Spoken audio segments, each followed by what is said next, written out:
Hello guys welcome to our channel Nepal online स्कुलमा तपाईँहरूलाई स्वागत छ। अब हामीले चाहिँ कन्ज्युमर हेल्थ एन्ड कम्युनिटी हेल्थको बारेमा डिस्कस गर्दै आएका छौँ र यो चाहिँ पार्ट 2 भिडियो हो है। र अब चाहिँ यो टपिकमा चाहिँ हामी अर्गनाइजेसन र यस्तो खालको सेक्टरहरू छन् जसले चाहिँ हेल्थ सर्भिसहरू प्रोभाइड गरिरहेका छन् है, त्यसको बारेमा चाहिँ डिस्कस गर्नेछौँ। अब हेल्थ सर्भिसमा के कुराहरूको सर्भिस हामीले लिन सक्छौँ भन्दाखेरि चाहिँ त्यहाँ चाहिँ प्रमोसनल अफ हेल्थ हुन्छ हैन, सँगसँगै त्यसमा डायग्नोसिसको कुराहरू आउँछ हैन, रोगहरूसँग ट्रिटमेन्ट गर्ने कुरा आउँछ, प्रिभेन्सन गर्ने कुराहरू चाहिँ आउँछ जनरली हेल्थ सर्भिसहरूमा है। यो चाहिँ एउटा के हो, की जस्तो हो, इसेन्सियल की भन्न सक्छौँ हैन हाम्रो हेल्दी लाइफस्टाइलको लागि। र यसमा के कुराहरू इन्क्लुड हुन्छ भन्दाखेरि यसको बिहेभियर हैन, रिसोर्सेसहरू हुन्छ, त्यसैगरी नन पर्सनल हेल्थ सर्भिसहरू चाहिँ इन्क्लुड हुने भयो हैन त। त्यसैगरी गभर्नमेन्टले चाहिँ एउटा एकदमै हरेक नेसनको गभर्नमेन्टले, हाम्रो देशको मात्रै कुरा नगरौँ, हरेक देशको गभर्नमेन्टले के गरेको हुन्छ, एउटा हेल्दी सिटिजन बनाउनको लागि चाहिँ धेरैवटा इम्पोर्टेन्ट रोलहरू चाहिँ प्ले गरिरहेको हुन्छ। जस्तै कि धेरैवटा स्थिति हुन्छ देशमा, जस्तै पोभर्टी हुन्छ हैन, अलिक गरिबीको समस्या हुन्छ, अनि ब्यालेन्स डाइटहरू राम्रो हुँदैन, अलिकति शिक्षाको कमी हुन्छ, इलिट्रेसी हुन्छ है। यस्तोले चाहिँ नेपालको चाहिँ हेल्थ स्ट्याटस के गरिरहेको छ, बिगारिरहेको छ। त्यो भएर चाहिँ हेल्थ सर्भिसहरू चाहिँ अब नेपालमा चाहिँ सफिसियन्ट छैन हैन। त्यो भएर चाहिँ नेपाल गभर्नमेन्टले पनि धेरैवटा हेल्थ सर्भिसेसहरू चाहिँ एभ्री सेक्टरमा चाहिँ एभ्री ठाउँमा चाहिँ पुगोस् भनेर चाहिँ धेरैवटा प्रोग्रामहरू चाहिँ लन्च गर्दै आएको छ। अब नेपालको कन्डिसनमा धेरैजना स्टिल कस्तो खालको एउटा सुपरस्टेसिभ बिलिभ भन्छौँ नि हैन, एउटा रूढिवादिक एउटा के भन्छ, रूढिवादिक सिभिलाइजेसन, एउटा सभ्यता, एउटा जुन एउटा सोसल प्र्याक्टिस छ, त्यसमा चाहिँ धेरैजनाले चाहिँ आफ्नो रोगहरू चाहिँ केयर गर्ने प्रोसेसमा हुनुहुन्छ, जस्तो कि धामी झाँक्रीहरू। र हो त्यस्तो खालको बिलिफहरू चाहिँ एउटा अलिकति त्यस्तोले चाहिँ के गर्छ, कति खालको हेल्थ स्ट्याटसलाई के गर्छ, डिग्रेड गर्छ। हो त्यस्तोबाट बस्न र धेरै काइन्डको एउटा अवेरनेस प्रोग्रामहरू चाहिँ गभर्नमेन्टले लिएर आइरहेको छ। अब के खालको प्रोग्रामहरू चाहिँ छ त्यसको बारेमा चाहिँ डिस्कस गरौँ हामी। प्रिभेन्टिभ हेल्थ सर्भिस भन्ने एउटा टपिक रहेको छ, प्रिभेन्टिभ हेल्थ सर्भिसेस। अब हाम्रो एउटा प्रोभर्ब छ नि, अब जुन चाहिँ अब हामी सबैलाई थाहा छ, prevention is better than care हैन। रोग लाग्नुभन्दा रोग लाग्नै नदिनु के हो, एउटा बेटर, सबैभन्दा बेटर अथवा एउटा उच्च एउटा के छ भन्दा एउटा सिद्धान्त छ। त्यो भएर चाहिँ हेल्थ केयर सर्भिसहरूले चाहिँ जति पनि कम्युनिटी हेल्थ साइन्स रिलेटेड हुनुहुन्छ, जुन हामीले अगाडिको भिडियोहरूमा डिस्कस गऱ्यौँ, उहाँहरूले चाहिँ ट्रिटमेन्टमा भन्दा पनि अगाडि चाहिँ उहाँहरूले चाहिँ प्रिभेन्टिभ मेजरमा चाहिँ उहाँहरूले ध्यान दिनुहुन्छ। जस्तै कि प्योर एकदम राम्रो ड्रिङ्किङ वाटर हैन, राम्रो इन्भाइरोमेन्ट, सँगसँगै हेल्दी इन्भाइरोमेन्टहरू क्रिएट गर्ने कुराहरूको कुरा आउँछ। अब यसले के हुन्छ, राम्रो इन्भाइरोमेन्ट हुने बित्तिकै हामीलाई रोगै लाग्न दिँदैन। कति वाटरबोर्न डिजिजेसहरू हुन्छ, एयरबोर्न डिजिजेसहरू हुन्छ, त्यस्तो कुरामा चाहिँ धेरै चाहिँ उहाँहरूले यस्तो खालको कम्युनिटी हेल्थहरूले चाहिँ के गरेको हुन्छ, फोकस गरेको हुन्छ। हो त्यो भएर चाहिँ यो prevention is better than care भन्नुको कुरा चाहिँ कन्सेप्ट चाहिँ त्यही हो।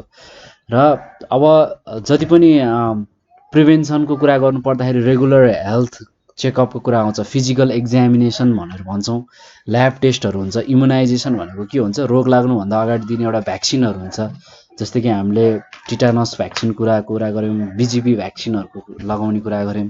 यो सबैले के गर्छ, पहिले नै प्रिभेन्टिभ मेथड दिन्छ, रोग लाग्न दिँदैन।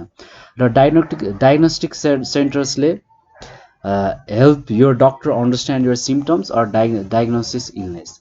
अब डायग्नोस्टिक सेन्टरहरू छ जसले चाहिँ डक्टरलाई के गर्छ, यस्तो खालको सिम्टम्सलाई अन्डरस्ट्यान्ड बुझ्नलाई मद्दत पुऱ्याउँछ, र त्यही अनुसार चाहिँ डक्टरले आफ्नो पेसेन्ट्सको एक्जामिन गरिरहेको हुन्छ।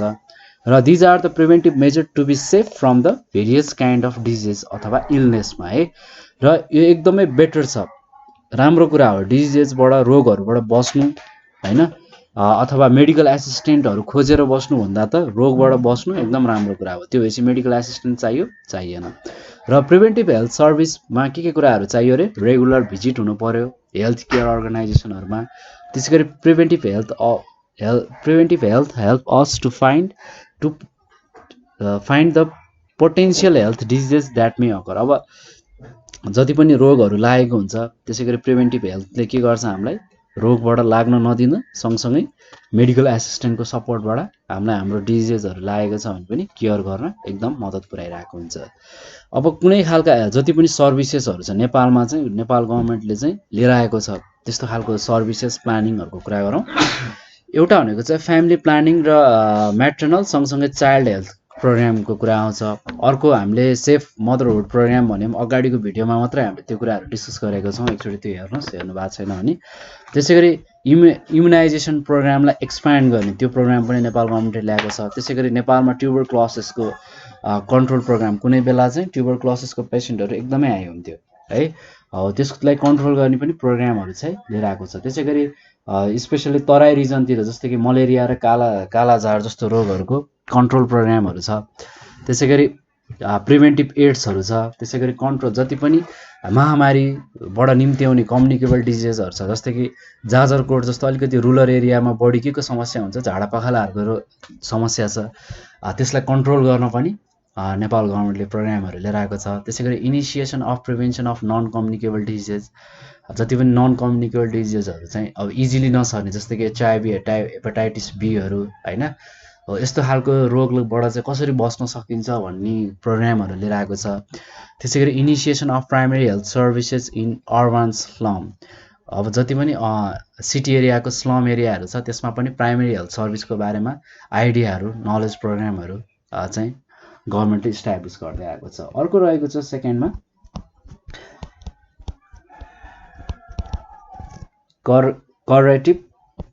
कोरेटिभ हेल्थ सर्भिसेस।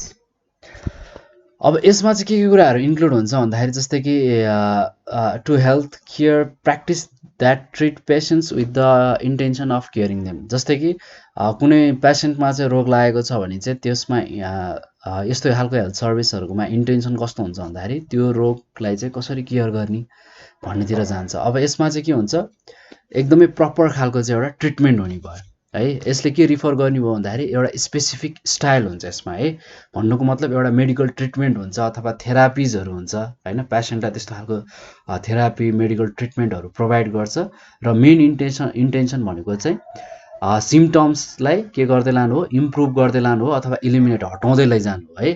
र जुन पेसेन्ट चाहिँ जसले चाहिँ आफ्नो एउटा पीडामा एक्सपिरियन्स गरिरहेको हुन्छ त्यस्तो खालको प्रब्लम चाहिँ मेडिकल वेबाट चाहिँ ट्रिट गर्दै चाहिँ प्रब्लमहरूलाई चाहिँ हटाउँदै लाने हो। जस्तै कि यसमा चाहिँ जस्तै कि एन्टिबायोटिक्सको कुराहरू आउँछ है, यो केयर गर्दाखेरि चाहिँ जस्तै कि मान्छेहरूमा फिभरहरू देखिन्छ अनि डक्टरहरूले के गर्छ, ब्लडहरू एक्जामिन गर्छ र त्यसपछि एन्टिबायोटिकहरू दिन थाल्छ। त्यसै गरी केमोथेरापीहरू दिने चलन छ है यस्तो खालकोमा। त्यसै गरी यसको मेन एक्सन अथवा यो कोर्सको मेन इम्पोर्टेन्स भनेको इम्प्रुभ गर्नु है, ओभरअल सिम्टम्स जति पनि देखिन्छ हेल्थ इस्यु रिलेटेड त्यो सबैलाई इम्प्रुभ गर्दै लाने हो। र नेपालको केसमा सेन्ट्रल हस्पिटलहरू भनिन्छ है, त्यसै गरी रिजनेबल हस्पिटल भन्ने छ, हेल्थ पोस्टहरू छ होइन, त्यस्तो खालको इन्स्टिट्युसनहरूले चाहिँ यस्तो खालको हेल्थ सर्भिसहरू चाहिँ प्रोभाइड गरिरहेको छ। अर्को थर्डमा रहेको छ प्रोमोटिभ हेल्थ केयर एन्ड सर्भिस अथवा प्रोमोटिभ हेल्थ सर्भिस पनि भन्न सक्छौँ, सर्भिस एन्ड केयर। यसको काम भनेको चाहिँ प्रमोसन गर्ने र हेल्थलाई मेन्टेनेन्स गर्ने काम हुन्छ है। र यसले के गर्न मद्दत पुऱ्याउँछ भन्दाखेरि चाहिँ it enables peoples to increase the control over अथवा improve health and live healthy life. अब स्वस्थ जीवन बाँच्नु पर्यो होइन, हेल्थको स्ट्याटसलाई इम्प्रुभ गर्दै लानु पर्यो, यस्तो गर्न चाहिँ यसले मद्दत पुऱ्याइरहेको हुन्छ। र यो एउटा बिहेभियर हो, it is the behaviour of individual for the maintenance of health र diseases prevention focus on preventive strategies to reduce the risk of developing chronic diseases and other morbidities भनेर भनिरहेको छ है। अब जति पनि डेभलपिङ कन्ट्रिजहरूमा के छ भन्दाखेरि क्रोनिक डिजिजेस अब यस्तो खालको प्रब्लम अझ बढी छ डेभलप कन्ट्रिजहरूमा भन्दा है। त्यसै गरी लिस्ट डेभलप कन्ट्रिजमा नि यस्तो खालको प्रब्लमहरू छ र यस्तो खालको डिजिजेसबाट चाहिँ उनीहरूको फोकस भनेको चाहिँ कुन स्ट्राटेजी लगाएर चाहिँ यसलाई प्रिभेन्ट गर्न सकिन्छ, रिस्कहरूलाई रिड्युस गर्न सकिन्छ भन्ने कुराहरू चाहिँ आउँछ। र प्रोमोटिभ हेल्थ केयर सर्भिसमा के कुराहरू इन्क्लुड हुन्छ भन्दाखेरि फर्स्टमा चाहिँ एउटा हेल्थ एजुकेसन आउँछ। पहिला त हेल्थको बारेमा एजुकेसन हुनु पऱ्यो, शिक्षा हुनु पऱ्यो, त्यसै गरी न्युट्रिसनको प्रोग्राम हुनु पऱ्यो होइन, त्यसै गरी इन्भाइरोमेन्टल हेल्थको कुराहरू हुनु पऱ्यो हो, जसले चाहिँ के गर्ने भयो भन्दाखेरि जति पनि रिस्क छ क्रोनिक डिजिजेसहरूको यस्तो खालको एजुकेसनले चाहिँ हामीलाई के गर्ने भयो, शिक्षाले घटाउने भयो। र हेल्थ एजुकेसनले चाहिँ मान्छेलाई के गराउँछ अवेर बनाउँछ हैन हेल्थ कन्सियस बनाउँछ है जसले चाहिँ हाम्रो हेल्थ प्रमोट गर्नु पर्यो हैन धेरैवटा रोगहरू छ त्यसबाट बस्ने तरिकाहरू सिकाउँछ र धेरै कुरा भनेको चाहिँ अवेरनेसको कारणले गर्दाखेरि लो स्ट्यान्डर्डको हेल्थ भइरहेको छ नि मान्छेमा चाहिँ हैन र हेल्थ एजुकेसनले के गर्छ भन्दाखेरि कम्युनिटीमा जेनेरेट गर्छ नलेज आइडियाजहरू प्रोभाइड गर्छ हेल्थ हो त्यो चाहिँ सबै कसले गर्छ भन्दाखेरि वर्कर्सहरूले भोलिन्टियर्सहरूले स्टुडेन्ट्सले टिचर्सहरूले चाहिँ के गर्नु पर्यो कम्युनिटीमा यो नलेज चाहिँ जेनेरेट गर्दै फैलाउँदै लानु पर्यो अब त्यसै गरी न्युट्रिसनिस्ट प्रोग्राम भनेर भनेको छ खानेकुराहरू पर्याप्त मात्रामा स्पेसल्ली मालन्युट्रिसनको कुरा गर्नुपर्दा चिल्ड्रेन र प्रेग्नेन्ट वुमनहरूमा यो कुराहरू आउँछ मेनली चाहिँ र यो न्युट्रिसन प्रोग्रामले के गर्न मद्दत गर्छ भन्दाखेरि हेल्थको जति पनि मालन्युट्रिसन जस्तो प्रब्लमहरू चाहिँ छ जुन छ त्यस्तो खालको समस्या चाहिँ घटाउँछ त्यसै गरी ब्रेस्ट फिडिङ डेफिसियन्सी डिजिजेसमा के आउँछ प्रमोसन आउँछ है जसले के गर्छ भन्दाखेरि रिक्वायर फुड डाइट चाहिँ मान्छेलाई कति अमाउन्टमा चाहिन्छ भन्ने कुराहरूको चाहिँ चेतना दिने काम गर्छ र अर्को इम्पोर्टेन्ट धेरै इम्पोर्टेन्ट कुरा भनेको इन्भाइरोमेन्टल हेल्थ हैन अब एजुकेसन पनि छ न्युट्रिसन फुड पनि छ भने इन्भाइरोमेन्ट सफा छैन भने त अब के हुने भयो यो कुरा त मेन्टेन हुने भएन हैन अब कम्युनिकेबल डिजिजहरू त अनहेल्दी इन्भाइरोमेन्टबाटै आउने हो है त्यो भएर चाहिँ हामीले ग्रिन र हेल्दी इन्भाइरोमेन्ट चाहिँ मेन्टेन गर्नु पर्यो जसले चाहिँ हेल्दी लिभिङ स्ट्यान्डर्ड चाहिँ बढोस् त्यसै गरी personal and community health waste म्यानेजमेन्टको कुराहरू आउँछ अनि त्यसै गरी सिवेज डिस्पोजलको कुराहरू आउँछ यो सबै चाहिँ के हो यो सबै कुरालाई हामीले म्यानेज गर्यो भने हेल्दी इन्भाइरोमेन्ट क्रिएट हुन्छ अर्को फोर्थमा रहेको छ रिहेबिलिटिज हेल्थ केयर सर्भिस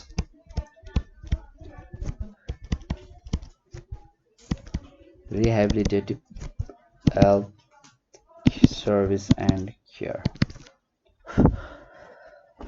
यस्तो खालको हेल्थ सर्भिसमा के कुराहरू इन्क्लुड हुन्छ भन्दाखेरि यो चाहिँ एउटा एडजस्टमेन्ट अनुसार अथवा रिक्वायरमेन्ट अनुसारको कुरा हो किन भन्दाखेरि यसमा चाहिँ एउटा ट्रेनिङहरू प्रोभाइड गर्ने काम हुन्छ स्किलहरू हैन नलेजहरू प्रोभाइड गर्ने काम हुन्छ हैन हेल्थ रिलेटेड इस्युमा र यसमा चाहिँ इफेक्टिभ काउन्सिलिङ दिइन्छ क्या है चिल्ड्रेनलाई अथवा इन्डिभिजुअललाई अथवा कुनै पनि कपललाई अथवा फ्यामिलीलाई चाहिँ एउटा के दिने काम गरिन्छ इफेक्टिभ टाइपको चाहिँ काउन्सिलिङ दिइन्छ र health care services that helps person get back or improve skills and functioning for daily life that has been lost or impaired because a person was sick, hurt or disabled भनेर भनिरहेको छ जस्तै कि अब chronic डिजिजेसहरू छ AIDS जस्तो हैन leprosy जस्तो हैन त्यसै गरी मेन्टल र फिजिकल्ली एडिक्टेड पिपल हुन्छन् के अरे प्रब्लम भएको पिपलहरू हुन्छन् त्यसै गरी ड्रग एडिक्टहरू हुन्छन् यिनीहरूलाई चाहिँ आइडेन्टिफाइड गर्ने हैन तिनीहरूलाई एसिस्ट गर्ने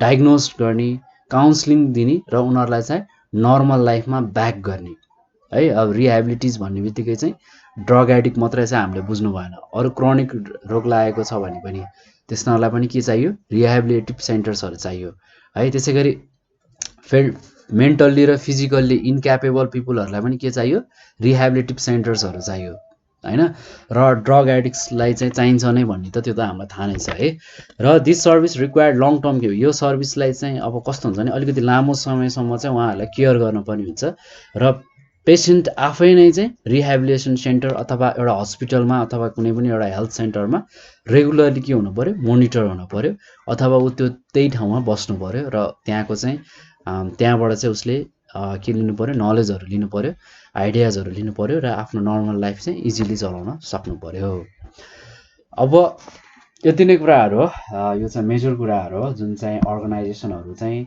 अथवा एउटा सेक्टर भनौँ हेल्थ सर्भिसका सेक्टरहरू चाहिँ नेपालमा चाहिँ एउटा इफेक्टिभ ढङ्गबाट चाहिँ नेपालमा अहिलेको रिसेन्ट नेपालमा चाहिँ चलिरहेको छ अब अलिकति कुरा गरौँ कम्प्यारिजन अफ हेल्थ सर्भिस हैन जस्तै कि पास्टमा कस्तो छ र प्रेजेन्ट कन्टेक्स्टमा कस्तो छ है त्यस्तोलाई चाहिँ कम्पेयर गरेर चाहिँ अलिकति हामी स्टडी गरौँ अब पहिलाको कन्टेक्स्टमा हेर्ने हो भने त धेरै नै प्रोग्रेस भएको देखिन्छ हैन हेल्थ सर्भिसहरू एभाइलेबल छ फेसिलिटेड छ प्रेजेन्ट स्टेटमा अब हुन त अब स्टिल रुरल एरियामा त अझै इजिली त्यो कुराहरू फेसिलिटेड त छैन हैन सिटी एरिया अथवा अर्बन एरियाहरूमा मात्रै हो र ग्लोबल्ली इन्भेन्टेड हेल्थ फेसिलिटिजहरू चाहिँ धेरै मान्छेलाई चाहिँ के छ अहिले एभाइलेबल भइसक्यो नेपालमा पनि है, धेरैवटा मेडिसिनहरू डिस्कभर भइसक्यो। सँगसँगै एटलिस्ट भन्नुपर्दाखेरि कन्डिसन अफ डाइङ छ नि, जुन चाहिँ बेसिक हेल्थ सर्भिस पाएर चाहिँ मान्छेहरू के हुनु परेको थियो, डेथ स्टेटमा पुगेको थियो। तर त्यस्तो चाहिँ कन्डिसन चाहिँ अहिले छैन, एकदम कम छ हैन। र अर्को कुरा भनेको चाहिँ पास्ट केसमा चाहिँ के थियो भन्दाखेरि थोरै मान्छे थियो र इन्भाइरोमेन्टल कस्तो थियो, पोल्युसन फ्री अथवा सफा थियो हैन। र हेल्थ स्ट्याटस धेरै मान्छेको के थियो, राम्रै थियो, फ्रेस वाटरहरू थियो, फ्रेस फुड थियो, हाइजेनिक फुडहरू थियो। र पिपुलहरू चाहिँ आयुर्वेदिक मेडिसिनमा धेरै डिपेन्ड हुन्थ्यो र ट्रेडिसनल हिलर्स भनौँ न, ट्रेडिसनल हिलर्सहरूमा चाहिँ डिपेन्ड हुनुपर्थ्यो, जस्तै कि धामी झाँक्रीहरूमा हैन। र यो चाहिँ नेपाल सँगसँगै साउथ एसियन कन्ट्रीमा यस्तो कुराहरू चाहिँ पपुलर थियो। तर प्रेजेन्ट डेजमा के भइरहेछ, हेल्थ कम्प्लिकेसिजहरू चाहिँ के भइरहेछ, ग्रो भइरहेको छ। धेरै नम्बर अफ पिपुलहरू चाहिँ धेरैवटा रोगहरूबाट चाहिँ के हुनु परिरहेछ, पीडित हुनु परिरहेछ। यसको मेन कज भनेको चाहिँ इन्भाइरोमेन्टल रिलेटेड डिजिजहरू नै छ। यो धेरै ग्रो भएको छ र हेल्थ फेसिलिटीहरू पनि ग्रो भएको छ। र अब अलि रिमोट एरियालाई छोडौँ, त्यो चाहिँ त्यसरी ग्रो हुन सकेको छैन। र मेजोरिटी अफ पिपुलहरू चाहिँ केमा सफर छन्, पोभर्टी र इलेक्ट्रिसिटीमा सफर छन् हैन। र त्यहाँ चाहिँ के छ, उनीहरूसँग चाहिँ एकदमै पोर आइडिया छ, अलिकति विक कम, त्यति आइडिया छैन उनीहरूमा चाहिँ, जस्तै कि स्यानिटेसनलाई लिएर, न्युट्रिसनलाई लिएर, हेल्थलाई लिएर है। त्यही भएर चाहिँ नेपालमा के छ, हाई इन्फेन्ट डेथ रेट छ, म्याटर्नल डेथ रेट छ, चाइल्ड डेथ रेट हाई छ। त्यसै गरी धेरै बच्चाहरू चाहिँ पोलियो जस्तो रोग हैन, ट्युबरक्लोसिस, डायरियाबाटै के हुनु परेको थियो, आफ्नो लाइफ चाहिँ उनीहरूले चाहिँ उनीहरूको लाइफ चाहिँ उनीहरू डेथ स्टेजमा चाहिँ पुगेका थिए। धेरैजना मान्छेहरू चाहिँ मरिरहेका थिए यस्तो खालको एउटा सिम्पल खालको प्राइमेरी हेल्थ सर्भिसहरू नपाउनाले पनि है। अब यस्तो खालको प्रब्लमहरू चाहिँ अब अहिले चाहिँ कम छन चाहिँ, त्यही पनि अलिकति रिमोट एरियामा चाहिँ स्टिल यसको प्रब्लम छ हाम्रो नेपालको कुरा गर्नुपर्दा। यो चाहिँ भयो पास्ट र प्रेजेन्टको हल्का कम्पेरिजनको कुरा हो है। अब फेरि अलिकति जाउँ हेल्थ सर्भिसेस नेपालमा चाहिँ कतिको एभाइलेबल छ भन्ने कुराहरू। Available health services in Nepal.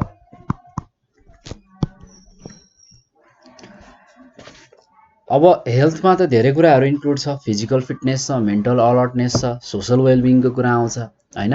यो एउटा के हो, इम्पोर्टेन्ट इन्फ्रास्ट्रक्चर जस्तै हो डेभलपमेन्टको लागि है।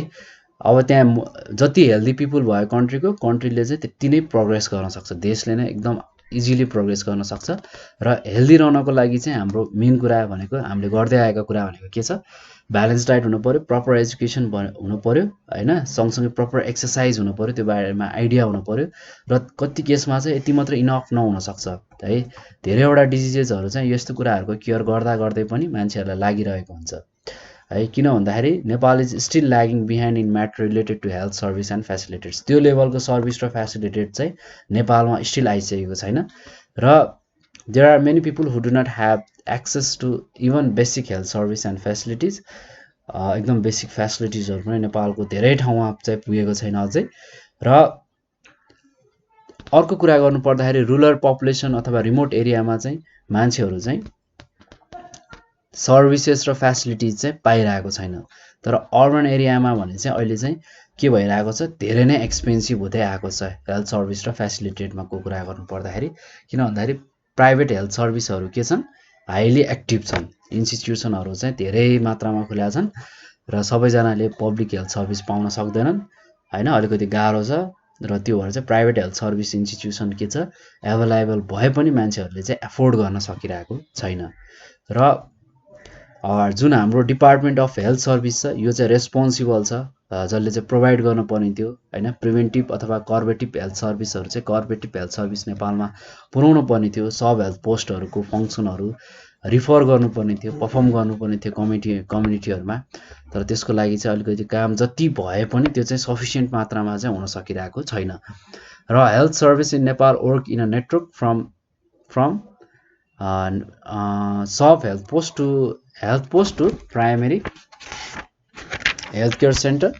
जस्तै कि अब कुनै ठाउँमा चाहिँ डिस्ट्रिक्ट छ, कुनै ठाउँमा जोन वाइज सब रिजनहरू छ, कति ठाउँमा जस्तै कि रिजनल हस्पिटल, जस्तै कि क्षेत्रीय अस्पतालहरू भनेर सुन्नुभयो होला हैन। त्यसै गरी जोनको आधारमा चाहिँ लगेको छ हस्पिटलहरूलाई डिफ्रेन्ट लेभलमा चाहिँ हेल्थ सेक्टरहरूलाई चाहिँ बाँड्दै लगेको छ। यो चाहिँ मिनिस्ट्री अफ हेल्थ अथवा डिपार्टमेन्ट अफ हेल्थ सर्भिसले गर्दै आएको काम हो। जस्तै कि डिपार्टमेन्ट अफ हेल्थ सर्भिसले रिजनल हेल्थ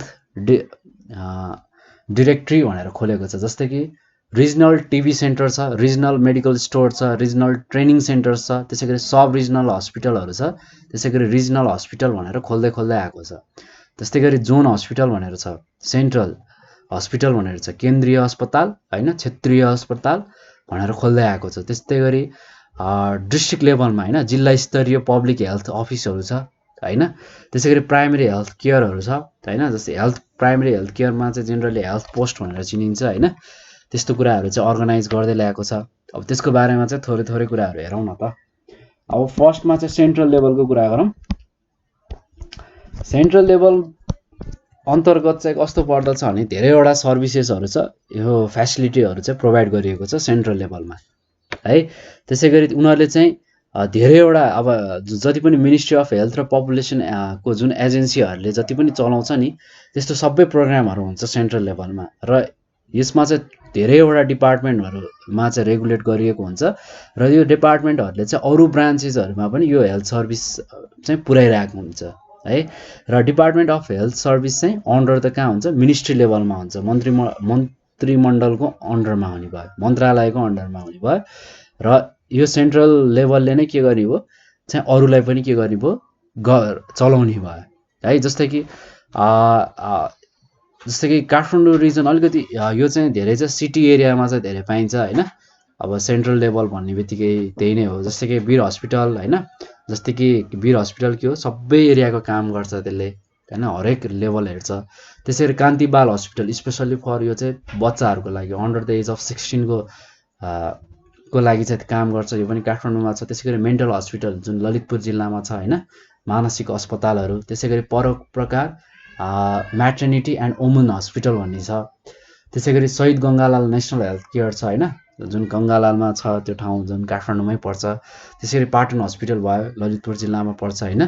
र बिपी कोइराला क्यान्सर हस्पिटल जुन चाहिँ चितवनमा छ। अर्को चाहिँ BP Koirala institute of health service भन्ने छ जुन धरानमा रहेको छ है। यो सबै के हो, सेन्ट्रल लेभलको हस्पिटलहरू हो। यसको की रेस्पोन्सिबिलिटिज भनेको यसले चाहिँ के प्रोभाइड गर्छ, हामीलाई कर्बेटिभ हेल्थ सर्भिस प्रोभाइड गर्छ पेसेन्टलाई है। र यसले चाहिँ जति पनि कम्प्लेक्स टाइपको हेल्थ सर्भिस हुन्छ जस्तो कि मेजर सर्जरी अपरेसनहरू पनि यसले प्रोभाइड गर्छ। त्यसै गरी यसले चाहिँ सफिस्टिकेटेड हेल्थ सर्भिसहरूलाई पनि मोडर्न इक्विपमेन्टहरू युज गरेर जस्तै कि इसिजी सिटी स्क्यानहरू सुन्छौँ नि होइन, त्यस्तो खालको पनि यसले के गर्छ, सोलुसन दिने काम गरिरहेको हुन्छ। र to provide the specialised health care services in specific health centre जस्तै कि क्यान्सर हस्पिटल होइन। त्यसै गरी म्याटर्निटी हस्पिटल छ, मेन्टल हस्पिटल छ, यसले पनि प्रोभाइड गरिरहेको चाहिँ छ। अब अर्को भनेको चाहिँ रिजनल लेभलमा, क्षेत्रीय लेभलमा होइन। Okay at the regional level there are 5 regional health directories जसले चाहिँ प्रोभाइड गर्छ एउटा टेक्निकल ब्याक स्टपिङ सँगसँगैको प्रोग्रामहरू लिएर आएको हुन्छ होइन। त्यसै गरी मोनिटर गर्छ जिल्लाभरिकोलाई। र यो आरडिएच जुन हामीले रिजनल हेल्थ डिरेक्टरिज भनेर भन्यौँ, यो चाहिँ डाइरेक्टली कसको अन्डरमा हुन्छ, मिनिस्ट्री अफ हेल्थ एन्ड पपुलेसनकै अन्डरमा हुन्छ, जसलाई हामी MOHP भनेर चिन्दछौँ है। र प्रत्येक डेभलपमेन्ट रिजन छ नि नेपालको, जति पनि डेभलपमेन्ट रिजनहरू छ सबै रिजनमा हुन्छ। र यो रिजनलमा के हुन्छ भन्दाखेरि ट्रेनिङ सेन्टर्सहरू पनि हुन्छ यसमा चाहिँ है। जस्तै कि ट्रेनिङ इन्स्टिच्युट्सहरू होइन, जस्तै कि मेडिकल स्टुडेन्टहरू पनि त्यहाँबाट चाहिँ निक्लिन सक्छन् होइन। त्यसै गरी उसको आफ्नै रिजनल लेभलमा मेडिकल स्टोरहरू हुन्छ, टिभी सेन्टर्सहरू हुन्छ, ल्याबोरेटोरिज आफ्नै हुन्छ होइन। ट्रेनिङ सेन्टरको कुराहरू त मैले गरिहालेँ। अब अरू कुरा भनेको चाहिँ रिजनल लेभलको अरू कुरा की रेस्पोन्सिबिलिटी के हुन्छ भन्दाखेरि यसले चाहिँ पोलिसिजहरू इम्प्लिमेन्ट गर्छ जुन चाहिँ मिनिस्ट्री अफ हेल्थ एन्ड पपुलेसनले फरवर्ड गरेको हुन्छ है। त्यही अनुसार नै ऊ चल्ने हो। र उसले चाहिँ मोनिटर गरिरहेको हुन्छ, इम्प्लिमेन्ट गरिरहेको हुन्छ। त्यसै गरी पोलिसीहरू चाहिँ त्यो ठाउँमा कसरी चाहिँ फर्मुलेट्स गर्न सकिन्छ, त्यो ठाउँमा चाहिँ कुन त्यो ठाउँ अनुसारको कुराहरू हुन्छ नि त होइन। कुनै ठाउँमा केही कुराको समस्या होला, कुनै रिजनमा अर्को समस्या होला, त्यो प्रब्लम अनुसार चाहिँ आफ्नो प्रोग्राम चाहिँ उसले चाहिँ के गरिरहेको हुन्छ, बढाउँदै लगेको हुन्छ र यसले चाहिँ कोल्याबरेट गरेको हुन्छ सँगसँगै जोन र डिस्ट्रिक्ट लेभलको हस्पिटलसँग ऊ चाहिँ कोल्याबरेट भएको हुन्छ र उसले चाहिँ हेल्थ सर्भिसहरू चाहिँ रिजनल अथवा सब रिजनल हस्पिटल गर्दै उसले प्रोभाइड गरिरहेको हुन्छ र उसले जेनरल सर्जरी र ल्याबोरेटरी सर्भिसहरू दिइरहेको हुन्छ र अर्को भनेको चाहिँ हेल्थ केयर सर्भिसहरू र हेल्थ केयर प्रोफेसनलहरूलाई उसले के गरिरहेको हुन्छ, सुपरभाइज गरिरहेको हुन्छ। ओके, अब थर्डमा भनेको चाहिँ जोनल लेभल सेन्टर्सहरू छ।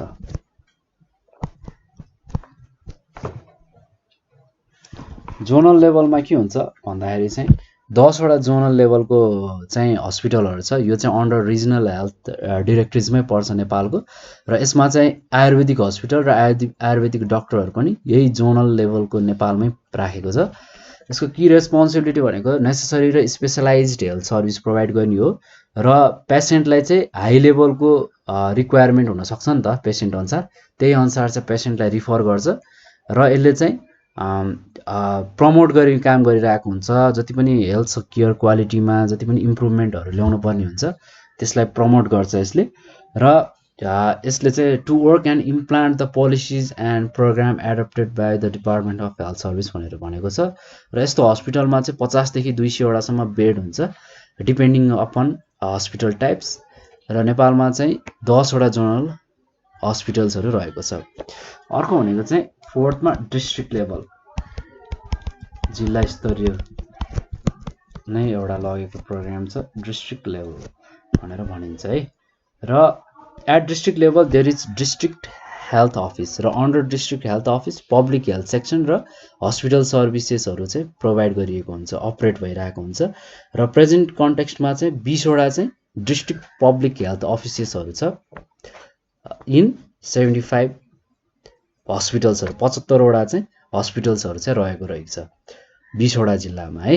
र की रेस्पोन्सिबिलिटी भनेको चाहिँ यिनीहरूको इम्प्लिमेन्ट गर्ने हो हेल्थ पोलिसिजहरू जुन चाहिँ सेन्ट्रल र रिजनल लेभलबाट आएको हुन्छ, उनीहरूलाई जुन इन्स्ट्रक्सन दिएको हुन्छ र सुपरभाइज गर्ने हो हेल्थ केयर सर्भिस र हेल्थ केयर प्रोफेसनल्सहरूलाई र organise public health initiative seminars र ट्रेनिङहरू पनि प्रोभाइड गर्छ र यसले कन्ट्रोल गर्छ, म्यानेज गर्ने काम गरिरहेको हुन्छ। प्रब्लमहरू केमा आएको छ जस्तै कि नेचुरल डिजास्टर, त्यसै गरी महामारी जस्तो समस्याहरूबाट आउँदाखेरि पनि यो डिस्ट्रिक्ट लेभलले नै के गर्ने हो, म्यानेज गर्ने हो र यसले जेनरल मेडिसिनल केयर सर्भिसहरू दिन्छ। त्यसै गरी यसले चाहिँ जस्तै कि इन्डोर प्रोग्रामहरू पनि दिइरहेको हुन्छ, जस्तै कि ओपिडी इमर्जेन्सी एक्सरे सर्भिसहरू पनि दिइरहेको हुन्छ पेसेन्ट्सलाई। अर्को रहेको छ इलेक्ट्रल कन्स्टिट्युसनल लेभल भन्ने है, त्यसको बारेमा हेरौँ। इलेक्ट्रल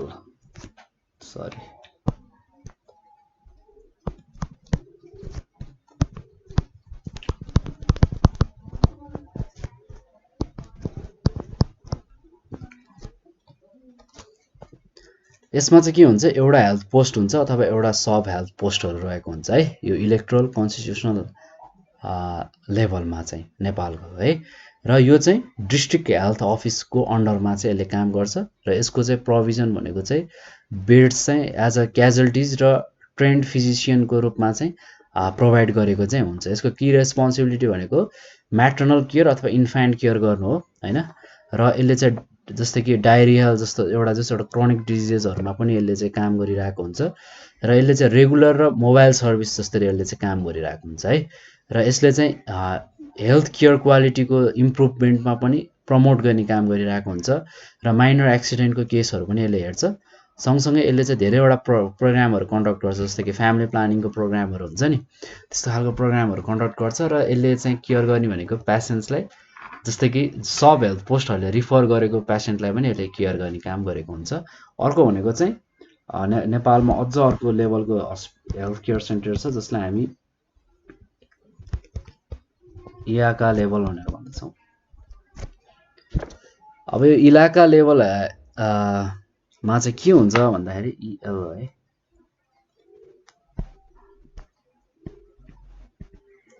इलाका level health post are operate, यो पनि अपरेट गरेको हुन्छ। जस्तै कि अलिकति इलेक्ट्रोनल कन्स्टिट्युसनल लेभलबाट अपरेट गरेको हुन्छ, कुनैले चाहिँ डिस्ट्रिक्ट लेभलले अपरेट गरिरहेको हुन्छ र यसमा चाहिँ के हुनुपर्छ एटलिस्ट 6 हेल्थ पोस्ट हुनुपर्छ। सँगसँगै यो चाहिँ डिपेन्ड हुन्छ जियोग्राफिकल फिचर्स र टोटल पपुलेसन जिल्लाको अनुसार चाहिँ यसलाई क्याटेगोराइज गरिएको छ र यसको मेन अब्जेक्टिभ भनेको चाहिँ यसले चाहिँ बेसिक अथवा एउटा फन्डामेन्टल हेल्थ सर्भिस चाहिँ प्रोभाइड गरोस् पेसेन्ट्सलाई है। र यसमा चाहिँ प्रोभिजन हुन्छ जस्तै कि सब हेल्थ पोस्टहरू भन्दा चाहिँ अलिकति अपग्रेड हुन्छ र एकदमै इसेन्सियल सर्भिसहरू पनि यसले चाहिँ अपग्रेड गर्दै हेल्थ पोस्टको भन्दा चाहिँ अलिकति इसेन्सियल सर्भिसहरू चाहिँ प्रोभाइड गरिरहेको हुन्छ। यसको की रेस्पोन्सिबिलिटी भनेको जस्तै कि म्याटर्निटी सर्भिस एट डोर भनेको हुन्छ, घर घरमा पुर्याउने भयो। त्यसै गरी क्याम्प रिलेटेड जस्तै कि फ्यामिली प्लानिङ, हाइट ट्रिटमेन्टको र अरू धेरै खालको प्रोग्रामहरू हुन्छ नि, यो यिनीहरूले नै कन्डक्ट गर्ने हो। त्यसै गरी यसले बेसिक हेल्थ सर्भिसहरू प्रोभाइड गर्छ, स्कुलहरूमा पनि एजुकेसनको कुराहरू दिने काम गरिरहेको हुन्छ। सँगसँगै यसले चाहिँ अरू हेल्थ सर्भिसेस प्रोभाइड गर्छ जस्तै कि माइनर कट बर्नहरू हुँदाखेरि होइन सानोतिनो घाउहरूलाई पनि केयर गर्छ र प्रिभेन्टिभ हेल्थ केयर सर्भिसहरू प्रोभाइड गरिरहेको हुन्छ। त्यसै गरी अर्को चाहिँ भिलेज लेभलमा पनि काम हुन्छ है। 7मा भेरी लास्ट भनेको चाहिँ गाउँ स्तरमा चाहिँ दिएको एउटा प्रोग्राम छ जसलाई भिलेज लेभल भनेर भनिन्छ। Sub health post are operated at this level र प्रत्येक रुरल म्युनिसिपालिटी छ नि नेपालमा है, त्यसमा चाहिँ के हुनुपर्छ एटलिस्ट 1 सब हेल्थ पोस्ट हुनुपर्छ, प्रत्येक म्युनिसिपालिटीमा हुन्छ र यो चाहिँ गाउँघरतिरको कुरा हो। त्यसै गरी गाउँपालिका भनिन्छ त्यहाँ पनि हुन्छ नि अहिले। र sub health post work under the health पोस्टको अन्डरमा चाहिँ उसले काम गरिरहेको हुन्छ। यसको की रेस्पोन्सिबिलिटी भनेको चाहिँ एकदमै मेन कुरा भनेको चाहिँ अवेरनेस दिने होइन, मान्छेहरूलाई इन्करेज गर्ने, सँगसँगै प्राइमेरी हेल्थ केयरहरू दिने होइन, ओके यस्तो कुराहरू हो। र नन गभर्मेन्ट अर्गनाइजेसनहरूले चाहिँ प्रमोट गरिरहेको हुन्छ यस्तो हेल्थ केयरहरूलाई। ओके अब नेपालको कुरा गर्नु पर्दाखेरि अहिले 2014-15 को डाटा मसँग छ यहाँ अहिले, म त्यसको अनुसार कुरा गर्छु। हस्पिटल्स चाहिँ नेपालमा चाहिँ लगभग हस्पिटल्सहरू 102 वटा रहेको छ। त्यसै गरी प्राइमेरी हेल्थ सेन्टरहरू 201 वटा छ भने हेल्थ पोस्टहरू चाहिँ 3808 वटा छ है। र सब हेल्थ पोस्टहरूलाई चाहिँ अहिले चाहिँ सबै हेल्थ पोस्टमा डेभलप गरिएको छ है नेपालमा। सब हेल्थ पोस्ट चाहिँ जेनरली अब ठाउँ अनुसार कतै कतै अझै होला होइन, त्यहाँको एउटा जियोग्राफिकल कन्डिसन अनुसार होइन पपुलेसनको एउटा भ्यालुलाई हेरेर चाहिँ दिएको होला अझै कति ठाउँमा। तर सब हेल्थ पोस्ट चाहिँ अलिकति पुरानो स्टेजमा जाने हुन्छ, 2000 वटा थियो र अहिले रिसेन्टली चाहिँ नेपालमा चाहिँ सबै सब हेल्थ पोस्टलाई चाहिँ हेल्थ पोस्टमा डेभलप गरिसकेको छ। र हस्पिटल बेड्सको कुरा गर्नु पर्दाखेरि चाहिँ अहिलेसम्म चाहिँ 6353 वटा चाहिँ हस्पिटल्स बेडहरू चाहिँ एभाइलेबल छ। यो चाहिँ मिनिस्ट्री अफ हेल्थ एन्ड पपुलेसनको एउटा डाटा हो। ओके अब चाहिँ हामीले अब सब हेल्थ पोस्ट र हेल्थ पोस्टको बारेमा चाहिँ अलिकति कुरा गरौँ है। र यो कुरा चाहिँ हामी यसो गरौँ न त, यो सब हेल्थ पोस्ट र हेल्थ पोस्टको बारेमा चाहिँ हामी नेक्स्ट भिडियोमा डिस्कस गरौँ ल है। र अब तपाईहरुलाई अहिलेसम्म पढेको कुराहरुमा चाहिँ के कन्फ्युजन डाउट छ भने प्लिज भन्नुस्, र कुनै पनि स्पेशल टपिकमा चाहिँ अलिकति डिटेलमा जान्न मन लागेर भिडियोहरु चाहिएको छ भने पनि भन्नु होला, कमेन्ट गर्नुस् अथवा डिस्क्रिप्सनमा नम्बर छ त्यहाँबाट पनि कन्ट्याक्ट गर्न सक्नुहुन्छ। र यति भन्दै आजको भिडियोबाट म बिदा हुन चाहन्छु। Bye bye guys, see you next video.